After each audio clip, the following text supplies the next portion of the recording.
Keir Starmer has an enormous mountain to climb if he wants to restore the Labour Party's electability before the next general election, former Labour MP Gisela Stuart told Express.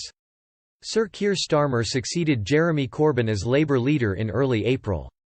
He has already been widely praised by allies and opponents, particularly for his debut at Prime Minister's Questions, as the new Labour leader returned to a more conventional style of scrutinising the government. Jeremy Corbyn, his predecessor, was often criticised by MPs for failing to use the weekly sessions to hold the Prime Minister to account.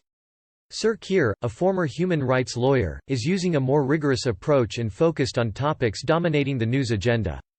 George Osborne, the former Conservative Chancellor, tweeted, "Watching PMQs, there's one clear conclusion, after a 5-year absence, Britain has an opposition again." According to former Labour MP Gisela Stuart though, the MP for Holborn and St Pancras has an enormous mountain to climb if he wants to restore the party's electability before the next general election. Ms Stuart, who served as a health minister during Tony Blair's first term as Prime Minister and describes herself as an incurable Blairite, told Express.co.uk, "What he has done since being elected, is very good. The way he shaped his shadow cabinet was also right in a sense. He brought in new MPs and kept some of the wisest people such as the Chief Whip in the Commons and the Lords. But his real big challenge will be about Labour values. What do we really stand for? This includes what the future relationship with the EU should be."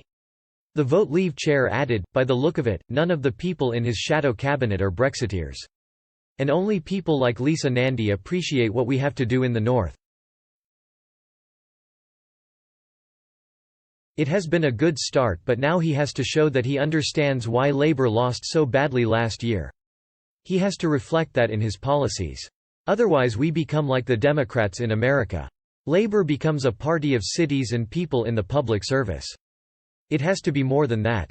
In parts of the Black Country, nearly 70% of people voted Leave in the 2016 EU referendum, and yet Sir Keir already set himself up to fight old battles. During the hustings in Dudley during the Labour leadership race, he declared that the fight for Leave and Remain was over, but when asked by Rebecca Long-Bailey to promise to not campaign to rejoin the EU in 2024, he refused to rule it out. Instead, he said, "I don't think it's a priority for now in the immediate future."